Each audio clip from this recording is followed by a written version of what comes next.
The stars are right, and that means it's time for another episode of The Whisper in Darkness. I'm your host, the Man from Lang. Thank you very much for joining me today. On this episode, we are wrapping up our look at the player cards in the Dunwich Legacy Investigator expansion. For the benefit of new players, we are going to take a look at the Survivor Investigator in the box, Ashcan Pete, and of course his faithful hound, Duke. There are spoilers throughout if you care about that sort of thing. If you enjoy what you hear, remember to like, comment, and subscribe. Before we get started, I'd like to thank the patrons of this channel for their tremendous support. The Arkham Horror LCG community is amazing, and these people have gone above and beyond to bring you content like these player card reviews. If you'd like to support the channel's goals and see your name on this list, head over to patreon.com, sign up for a tier of your choice, and claim your rewards. Special thanks to Cole Monroe Chitty for the amazing art that graces the channel, Nicole Fiscus for the new Whisper in Darkness logo that I use for the podcast, and Nate Lost in Time and Space for the intro as well as the overlays. Thank you very much. I couldn't do it without you. Without further ado, let's get started. Welcome back, everyone, to our reviews of the player cards in the Dunwich Legacy Investigator expansion. For the benefit of new players, we're going to wrap up our look at the Investigators with Ashcan Pete, the Drifter. He has 4 willpower, 2 intellect, 2 combat, and 3 agility. The Drifter trait. You begin the game with Duke in play. As a free triggered ability, you can discard a card from your hand to ready an asset you control, limit once per round. His Elder Sign effect is +2 and Ready Duke. He has 6 health and 5 sanity. What do you guys think about Ashcan Pete? I think the key thing is that Mr. Lang here hasn't actually stopped explaining the Investigator, because you can't talk about Ashcan Pete by himself, can you? Yeah, that's you really true. can't. You really can't. You gotta, you like, I mean, you could have Ashcan Pete. Yeah, he's a drifter and he's got like slightly below par stats, and he's like, oh yeah, what's going on? Why does he only have 6 health and 5 sanity? Well, he's got a buddy, and the buddy is the actual Investigator, right, Nate? Mm-hmm. Does all the investigation. It's true. You begin play with Duke, so it's hard to, like you said, talk about Ashcan without in tandem talking about Duke. As Matastrophic and Nate alluded to, Ashcan is really just half of an investigator. The real power is Duke, Loyal Hound, 2-cost asset, ally and creature trait, Ashcan Pete deck only. Exhaust Duke, fight. You attack with a base combat skill value of 4. This attack deals +1 damage, or you can take an action and exhaust Duke to investigate.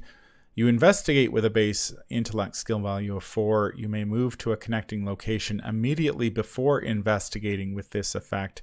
He has 2 health and 3 sanity. Ashcan Pete is among the best solo investigators in the game, primarily because he starts with one of the best allies in the game already on the table.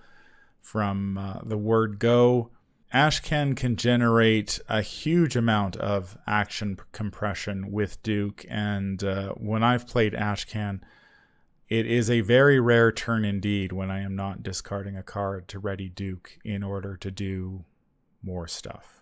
I'm going to be honest, I totally forgot that his ability was ready an asset you control and not just ready Duke. It is very easy to do that. It does specify asset, but to be fair, there aren't many other assets in the game that exhaust this way. I know there are a couple out there, but they are pretty rare, and really Duke is just so powerful that getting extra fight and investigate and potentially move actions as well in there is just too good to ignore. And most importantly, it starts on the table. So it's like playing a Guardian where you already have your weapon on the table. Right? Yeah, that's so good. So strong. Yeah, and being able to move and investigate is really good, especially in solo, because those 2 actions are often in that sequence. You move and then investigate. Oh yeah, that's true. So it's almost like you have a 4-action turn, because you're moving and investigating so often. Yeah, because you don't stand still a lot as a solo player, I'd imagine.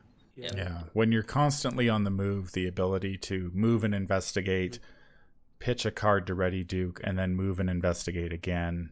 I mean, there's 4 actions right there, and you still have an action on top of that to do something else, whether that's play an asset or move again or investigate again. Like, it's just, I know that there are some scenarios in the game that really require you to maintain a pretty quick tempo to complete the scenario one on time, and I've played those scenarios with other investigators and struggled to complete them on time, and then played it with Ashcan, who almost trivialized them because he was so fast, which was pretty eye-opening. And we'll talk about it later in deck building, but the fact that Duke says base skill value of 4 allows you to do some pretty silly things as well. Oh, any skill buffs will apply. Yes. Yeah, that's true. Yeah, which is really good. Yeah. Yeah. Yeah. So if you are playing a Dark Horse deck, all those Dark Horse bonuses will apply to Duke's fight and investigate actions as well. Duke is one of the best allies in the game, and many players consider him to be the leader of this duo. He's the more important part, and it is a very traumatic occasion when Duke goes down. Oh wow, that happens rarely, but I guess it happens. Don't let it happen. Duke is nice that he can soak a little bit, but putting that final damage or horror on Duke is not something to be done lightly. There are cards available in the Dunwich Legacy that allow you to get Duke back. Chance Encounter can get him back briefly.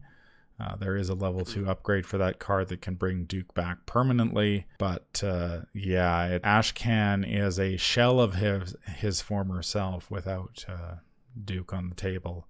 Because suddenly you've got an investigator who can't really fight or investigate particularly well. Yeah, that's true. Yeah, so a lot of your deck building may or may not go to protecting Duke, depending on what campaign you're playing.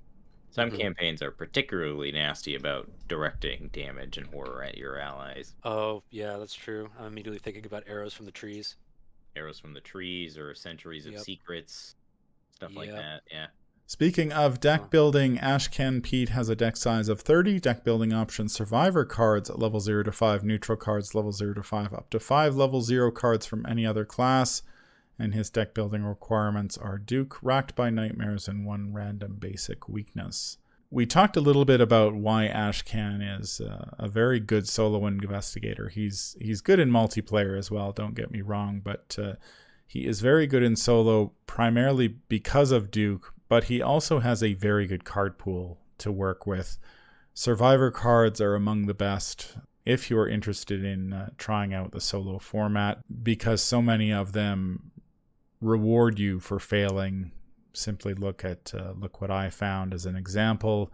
You fail the investigate, you get 2 clues anyway. So rather than taking a tempo hit, you're actually probably doing better than you were before, even if you had succeeded at the skill test. So survivors are very good at recovering from failure, and that just adds to the power of the Ashcan Duke duo. While he only has a 2 intellect and 2 combat, Duke pushes those up to a 4, and then he's got a 4 willpower and a 3 agility, so he has like all his bases covered right there. Oh yeah. And then you add something like Dark Horse on top of that, and then you're in Gravy Town at that point. Oh man, 5-5-5-4. Oh my gosh. Yeah. then you can stack Peter Sylvester on there, which is actually a pretty good idea. Yeah. We didn't mention it before, but Duke doesn't take your ally slot, so you still have an ally that you can play with. That's correct. But that being said, he is still an asset on the board, which means watch out for Crypt Chill, ladies and gentlemen. Like, Crypt Chill could take Duke out, so watch that willpower, pack your guts, and don't leave home. I mean, it just makes Peter Sylvester such an appealing ally to Pete, because it puts his agility and his and his willpower up to 5 and 4, respectively. Yeah. Wow, damn. So he's got the defensive stats covered, and then you use Duke to push the scenario along, or bite people. And yeah, so I guess what we're saying is, like, even though Duke is such an all-in-one asset, like, kind of want a little bit of asset protection. Like even a magnifying glass just to soak up a crypt chill is probably a good idea. Because that's got to be terrible if you draw a crypt chill on the second turn and you get like a -4 token. Oh, you're just like, you might as well just scoop and start over at that point. Yeah, and part of what makes Ashcan so appealing is that any card you put into his deck ends up just being a Duke action. That's in true. essence, like at worst, which is so powerful. Yeah. That like there's really no wrong way to build an Ashcan P deck. That's true. Yeah, that's true. And it also means he can use card draw like Preposterous Sketches particularly well. Because they might be crappy cards, but I don't care. They go give me more Duke actions. Yeah, they're gonna be useful. Yeah. Yeah, the survivor card pool is already very strong, and the fact that you can basically turn any of those cards into a Duke action every turn is very, very good indeed. Ashcan is nice because you can really just hit the ground running. You don't need a lot of resources. You don't need a lot of assets. You're pretty much good to go from turn 1, and then you can sort of get a really good jump start on the scenario and then sort of roll out the rest of your tableau as the game progresses as need be. And that works out very, very well. The fact that he can take 5 cards from any other class gives him plenty of options to work with. If you need a little extra damage, you can lean into Guardian for Vicious Blow. If you need a little bit more investigation, you get magnifying glasses. I'd probably say Mystic is probably a class that Ashcan Pete isn't all that interested in, although I do know a lot of Ashcan Pete decks would pick up, is it Arcane Studies is the one? Yeah, you'd pick up that, and I believe Hard Knocks or one of the other talents, and then you can boost any of your skills with Arcane Studies. Yeah, so if you want to play the skill game, or if you want to play the talent game, you can grab the 2 talents and have all of his stats covered, which is nice as well. So lots of different options for Ashcan. Just thinking about Duke's vulnerability, it is worth noting that the Dunwich Legacy campaign does have a fair amount of ally hate in it. Now, we've already mentioned Crypt Chill, but some of the other scenarios feature cards that specifically target allies, and there is one scenario in particular where you can not only lose Duke, but you can lose him for the rest of the campaign.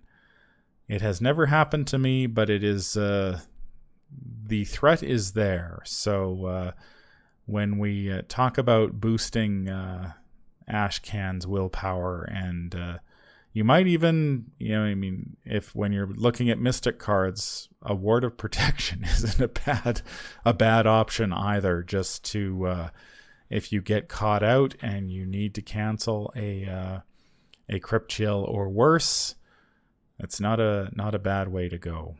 And you have Peter Sylvester to tank that horror for you. Hey! Hey, we've already built half the deck already, or even 20 cards of it just by our chat right here. If you happen to have picked up the Path to Carcosa Investigator expansion, Madame Labranche is in there. She is a tremendous ally for Ashcan because she can get you a card if you don't have a card, which then you can convert into more Duke actions, which is always helpful. She can also get you a resource if you don't have any resources, which is also very helpful. Yeah, I think that's something that's really important for Ashcan Pete, is to have some source of extra card draw, because every time you ready Duke, that costs your card for the turn from upkeep, the equivalent of. So having some way to get extra cards, whether it's Madame Labranche or Preposterous Sketches, or heck, even things like Guts, just any extra card draw is, I think, kind of important for him. Yeah, that's what I was going to say, that the neutral skills are particularly very good in Ashcan Pete. Okay. Because he has a 4 minimum basically, and all of the stats. Yeah, so they go up to Ability, which 6. you go Yeah. up to a 5. Oh no! Like what a Yeah, it's true. And if you don't need it, again, it's a Duke action. Mhm. Worst comes to worst. So Oh, if you've got the wrong icon in hand, Mm. you could just pitch him to Duke. Yep. Yeah, smart. I like it. Yeah, so like just play take- all of them. yeah, play all of them, and then you can add in either Preposterous Sketches or Lab Assistant. Mm-hmm. Yeah, it's another good one because that gives you a little bit of protection for Duke, and there you go. Yeah, I like it. We've already built the deck just by talking about Ashcan Pete. If you happen to pick up the Path of Carcosa Investigator expansion, another option is to explore the Desperate Duke deck, because Ashcan Pete has such a low sanity. He is one of the easier investigators to turn the desperate skills on that are available in that that investigator expansion. The desperate skills being you need to have, I believe it's only 3 sanity remaining, and they give you 4 icons, which is very nice. And again, like the other skills, if you don't happen to need that set of icons for that test, you can always pitch it to Duke. So there are a lot of ways that you can build an Ashcan Pete deck, and they all perform pretty well thanks to having his signature ally on the table. Speaking of signatures, let's take a look at Ashcan Pete's signature weakness, Racked by Nightmares. It has the Madness trait, Revelation. Exhaust all assets you control and put Racked by Nightmares into play in your threat area. Assets you control cannot ready, and it takes 2 actions to discard Racked by Nightmares. I hate this thing. I do too. It is a terrible weakness. Not only does it exhaust Duke, which is bad, then you can't ready Duke, and you got to take 2 actions to get rid of this thing. And this one always seems to hit me when I'm engaged with an enemy, which is worst case scenario, because now you don't have Duke to kill the enemy. Ashcan Pete has to do it himself, which, as we've established, he's not a great fighter without Duke at his side. I mean, you can pack a fire axe and stuff like that, but when you've been leaning on Duke all game to carry the load, and then all of a sudden Ashcan has to fight for himself, this can be tough to deal with. And the fact that you need 2 actions to get rid of it is very time consuming, and Duke remains exhausted. Now you can take the 2 actions to get rid of this, then pitch a card to ready Duke so you can bring him back online. But this is an awful weakness. It's no searching for Izzy. Let's be honest, boys. It's just so annoying because yeah, no, it is. You're just like, that's your whole game plan is to use Duke, and this just comes in and goes, yeah, about that. Let me charge you 2 actions. Yeah. Fortunately, I think you have some options in the card pool to help, like that you could pack just as an emergency. Like, once again, elusive. You know, if you draw Wrecked by Nightmares and you're engaged with an enemy, you could elusive out, and then you're freed up, and then you can you can discard Racked by Nightmares, chill out for a turn, let all your assets recharge, and then you're fine. It's why I really like manual decks in Ashcan Pete, because usually you're playing, I think at this point in the card pool, you're also playing Peter Sylvester. Yeah. And then that puts you up to a 6. Like, there's pretty much nothing you can't evade at a 6. Yeah, and at that point, if you're going that direction with Manual Dexterity and Peter Sylvester, Quick Thinking can save your butt when you've got Racked by Nightmares out, because it like buys you that action back, and then the fact that you have to like do 2 actions worth of effort like all at once is less bad. Yeah, you have a couple of rogue options to help deal with it at this point in the card pool, which is kind of nice. It's pretty straightforward, right? It doesn't do you any trauma. It doesn't strip your XP. It doesn't cause any doom. You just spend the 2 actions and get rid of it. And just hope you don't draw it out of inopportune moment, I guess. Yeah, perhaps that's my issue, is that I always seem to draw this at the worst time, and suddenly I'm like, the game has been going very smoothly up to this point, and then all of a sudden I engage with an enemy that I was planning to kill.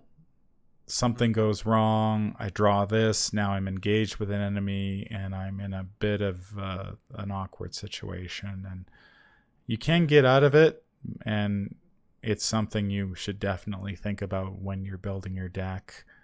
What are my options if I have to do things myself and can't rely on Duke for a turn? But one play tip that now comes to me is like, if you're planning to draw a card during your turn, maybe have that card draw be your first action, so that way you have 2 remaining in case you get hit by Racked by Nightmares. Or you could, on your first action, you could go play Preposterous Sketches and give Racked by Nightmares 3 chances to hit, and then you could spend your other 2 actions, get rid of it, and then Duke will ready during upkeep. So basically that's just lessens the impact. I guess all I'm saying is, like, I think with you can play around this, either in deck building or in play patterns. Yeah, you can definitely play around it. It's not Yeah. the worst weakness by any means. And Yeah, what's you just nice gotta in respect it. multiplayer, Yeah. in multiplayer you can have your friends help you too, which is nice. Yep. Because your actions are very efficient. It tends to be worth trading 2 of another investigator's actions for 2 of Pete's actions. Yeah, just to get them back online. what kind of Ashcan Pete builds have you guys enjoyed? Man, I've played so many of them. I've tried the Dark Horse build. That's always fun. I think everyone kind of has to play that deck. It's like a rite of passage in playing this game. Oh yeah, kind of is. The Desperate deck is fun too. You get Yowtol and the Desperate skills, and you're pumping your skill values to ridiculous, like 9, 10, 11, 12 sometimes, depending on how the build goes. That's always fun. There's also the Mystic Ashcan Pete builds that you can do, where you grab 2 spells with your 5 slots, and then some other card, maybe a Word of Protection or something like that. And he's got 4 willpower, like that's respectable, And then you can boost it up with some other asset or something, and now all of a sudden you can use Duke, move, investigate. You can then Rite of Seeking afterward and grab 3 clues in 2 actions while moving. Pretty good. Not bad. We haven't mentioned yet scavenging. Because Scavenging is a little tough with Pete sometimes, because while you are at a 4, that's usually just enough. And okay. I think the other issue is that because you're so reliant on Duke, you just don't play a lot of items, so you just don't have a lot to scavenge back as Ashcan Pete, which is a really, I guess, bad situation to be in. Yeah, I was like, because I've seen this done pretty effectively, where you just have an item just to ready Duke. You just put it in the discard pile, and then you rely on Duke to scavenge it back. Yeah, so it's kind of just a card draw engine at that point. Yeah. In faction, so you don't have to take any of your off-class slots to use scavenging. Yeah, that's not bad. And then you have 2 magnifying glasses to really get that succeed by 2 going. Because Duke gets to use the magnifying glasses, and you get to tell your friends about how Duke has 2 magnifying glasses, like his little mask, and he's got these little like telescoping lenses or something. It's like a little what was it from Inspector Gadget? The dog from Inspector Gadget. Oh, jeez. I was thinking the dog from Mega Man for a second. Both of them equally as effective illustrations. And then for extra thematics, you could use track shoes from the Circle Undone as the item you are constantly feeding Duke. Here, chew on this old shoe. Or newspaper. Here, chew on the newspaper. There's a lot of good items you could pick. Yeah. It's also the fail by decks as well. Where you plan on like using Ashcan's base ability to fail at something. Yep. And then you use Duke with your other actions. Oh yeah, that's true, because he basically gets a choice of whether to use 2 or 4. on an Investigate, especially. Yeah, it's pretty good. There are many very good Ashcan Pete builds out there. I've played the Dark Horse version. It's very good. I've played the Desperate version. It's very good. I don't think I've played the Spell Slinging Ashcan build. But as your card pool expands, Ashcan continues to receive a lot of fantastic tools that you can use. I know I believe I picked up Cornered for one deck that allows you to discard, basically turn any card in your hand into a +2 on any skill test. That's very nice. Winging It and Moonstone both do a good thing when you discard them. Yeah, Ashcan is very versatile. He is among the better solo investigators in the game simply because of his action compression. And if you are interested in giving solo a try, I would highly recommend that you try Ashcan Pete first. I have found that most investigators can do reasonably well in solo, but Ashcan, I think, does better than most, and so he will give you a pretty good game. And then once you've got a little bit more experience with the solo format, then you can branch out and try some of the more the other investigators. They can all do reasonably well, but they just require a little more thought than Ashcan does, because he's basically set up from turn one. Let us know in the comments down below what you think of Ashcan Pete and Duke. We'd love to hear from you. And this is going to wrap up our look at the investigators in the Dunwich Legacy Investigator expansion. Any final thoughts on these 5? I think these 5 investigators are still among my favorites in the game. They're just really fun to play and build decks for, given their flexibility and their generality of their abilities. Jenny's ability is just gain a resource. Like, that's really sort of simple, but it gives you a lot of flexibility in how you build your Jenny deck. And sort of the same with Jim and with Ashcan, and I think Zoe to some extent too. Like, all of their abilities feel very, like, they don't bind you in one direction like some investigators tend to do. Like Agnes, I feel, is very sort of focused on her triggering her response and doing that over and over again. But with Jim, you can be a little more flexible in what you choose to do, which is a fun aspect of these investigators, is that they're good at a lot of the things that you want them to be able to do. Yeah, I love these investigators. Their stats are not very lopsided, so you can kind of do what you want. It's also nice to, with every set that comes out, you get to consider all the level 0 cards for any of these 5 investigators. So like, we're getting previewed Scarlet Keys cards right now, and every level 0 card that gets previewed, I go, can Jenny take this? Would it work? It's super nice. Yeah, it's like when you have these investigators, it's always like something you can come back to and discover and explore, just in the investigators alone. Yeah, I love these guys. They're great. Yeah, I think these investigators were a real hit when they were released. Yeah. I continue to revisit them to this day. I've had some of my most enjoyable solo games with pretty much all of these investigators. I've loved playing Zoe solo, loved playing Ashcan and Jim. A little bit less experience with Jenny and Rex, but still, just they're a ton of fun to build. They have so much versatility that a lot of other investigators lack sometimes.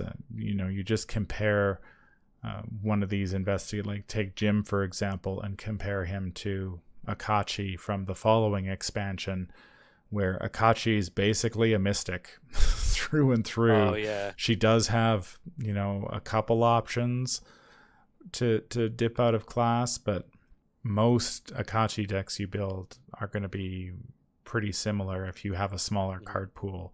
once you gain some cards, you have more options for an investigator like her. But with Jim, sky's the limit. Same with all these. You can take them in pretty much any direction you want and have a pretty good time in this game. That's going to do it for this episode. If you enjoyed what you hear, remember to like, comment, and subscribe. If you need to contact me, I can be reached at manfromlang@gmail.com. I'm also on Twitter at manfromlang. Until the stars are right, keep your shotgun close and your elder sign closer. Take care out there, and happy investigating.